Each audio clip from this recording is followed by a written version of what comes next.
Olá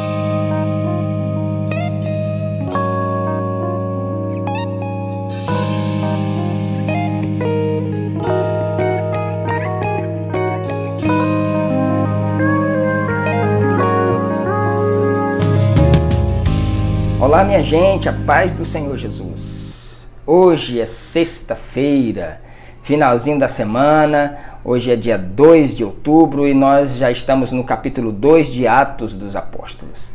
E é muito bom poder ler a palavra de Deus, é muito bom poder meditar sobre ela.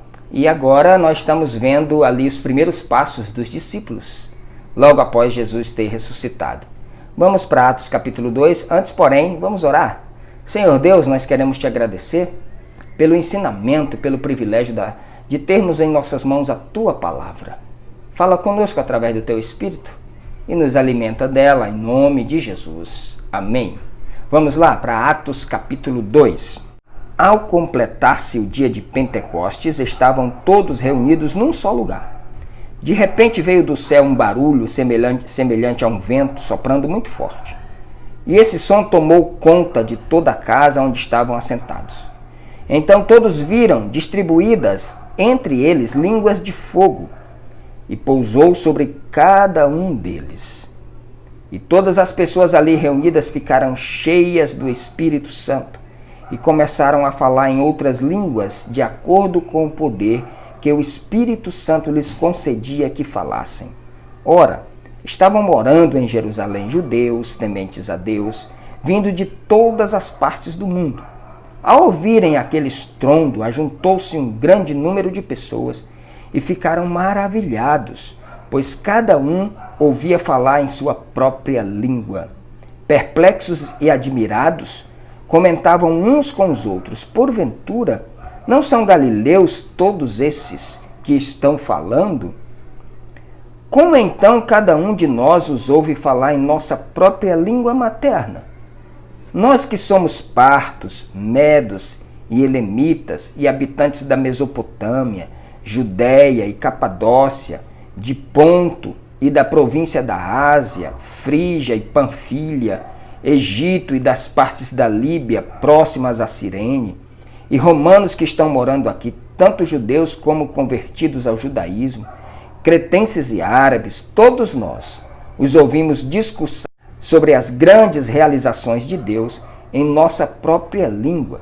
E todos estavam absolutamente assustados e confusos, perguntando uns aos outros: que significa tudo isso? Entretanto, outros, para ridicularizá-los, exclamavam: esses estão cheios de vinho novo. E aconteceu que, colocando-se de pé, juntamente com os 11, Pedro tomou a palavra e em alta voz pregou à multidão reunida: homens e judeus de todos os que habitais em Jerusalém, permitais que vos esclareça o que se passa. Dai, pois, atenção às minhas palavras. Estes homens não estão embriagados como pensais, até porque são apenas 9 horas da manhã. Muito diferente disso, que está ocorrendo foi predito pelo profeta Joel. Nos últimos dias, diz o Senhor, que derramarei do meu espírito sobre todos os povos. E os seus filhos e as suas filhas profetizarão. Os jovens terão visões, os velhos terão sonhos. Sobre os meus servos e as minhas servas derramarei do meu espírito naqueles dias, e eles profetizarão. Mostrarei maravilhas em cima no céu e sinais embaixo na terra, sangue, fogo e nuvens de fumaça. O sol se tornará em trevas e a lua em sangue, antes que venha o grande e glorioso dia do Senhor. E todo aquele que invocar o nome do Senhor será salvo. Israelitas, escutai estas palavras. Jesus de Nazaré, homem aprovado por Deus diante de vós, por meio de milagres, feitos portentosos e muitos sinais, que Deus por meio dele realizou entre vós, como vós mesmos bem sabeis.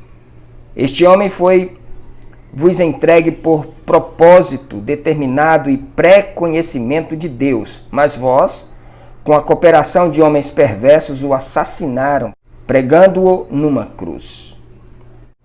Contudo, Deus o ressuscitou dos mortos, rompendo os laços da morte, porque era impossível que a morte o retivesse. A respeito dele, afirmou Davi: eu sempre via o Senhor diante de mim, porque está à minha direita. Por esse motivo o meu coração está alegre e a minha língua exulta. O meu corpo também repousará em esperança. Porque tu não me abandonarás no sepulcro, nem permitirás que o teu santo sofra decomposição. Tu me fizestes conhecer os caminhos da vida e me encherás de alegria na tua presença. Caros irmãos, concedei-me a licença de falar-vos com toda franqueza, que o patriarca Davi morreu e foi sepultado, e o seu túmulo está entre nós até o dia de hoje. Todavia, ele era profeta e sabia que Deus lhe prometera sob juramento que colocaria um dos seus descendentes em seu trono.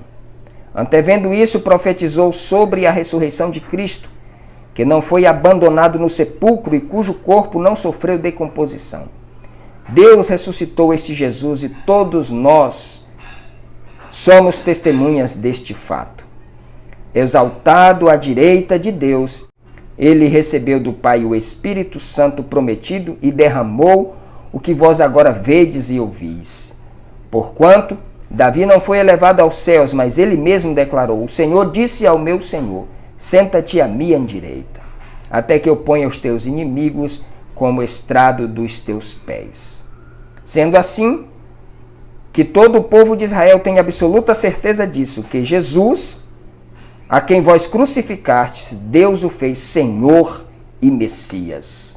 Pedro está aqui entusiasmado, cheio do Espírito Santo. É a descida do Espírito Santo, é a inauguração, é a colheita, é o Pentecostes, é a colheita dos primeiros frutos, é a festa do Espírito Santo colhendo os primeiros frutos de uma nova aliança.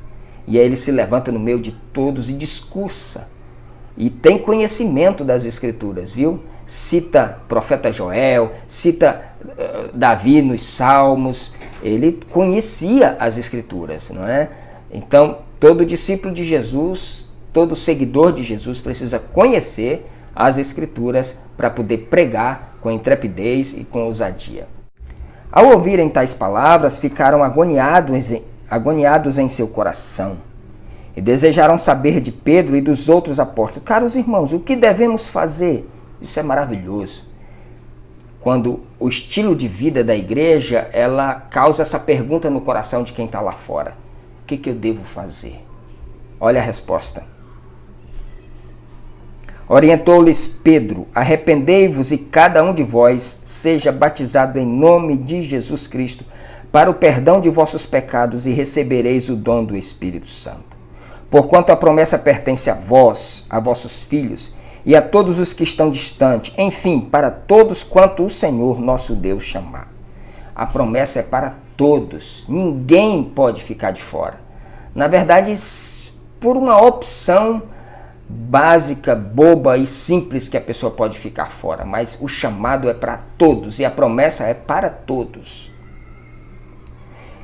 E com muitas outras palavras dava seu testemunho pessoal e os encorajava, proclamando: sede salvos desta geração que perece. Assim, todos quanto aceitaram a sua palavra foram batizados, e naquele mesmo dia juntaram-se a eles cerca de 3.000 pessoas.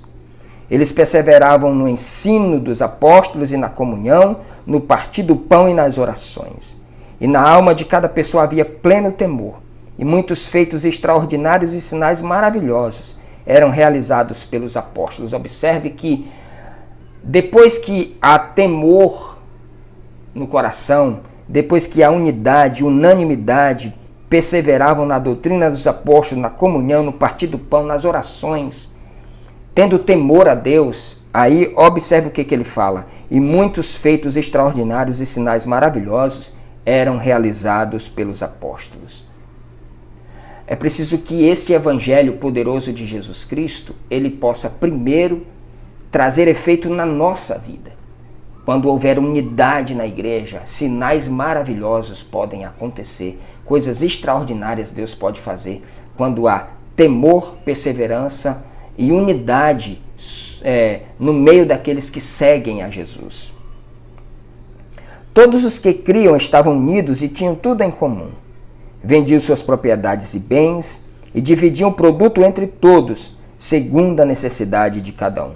Diariamente continuavam a reunir-se no pátio do templo, partir o pão em suas casas e juntos participavam das refeições, com alegria e sinceridade de coração, louvando a Deus por tudo e sendo estimado por todo o povo. E assim, a cada dia o Senhor juntava à comunidade as pessoas que iam sendo salvas. Olha só, minha gente, aqui a Bíblia diz que diariamente eles se reuniam no pátio do templo. Imagine 3.000 pessoas.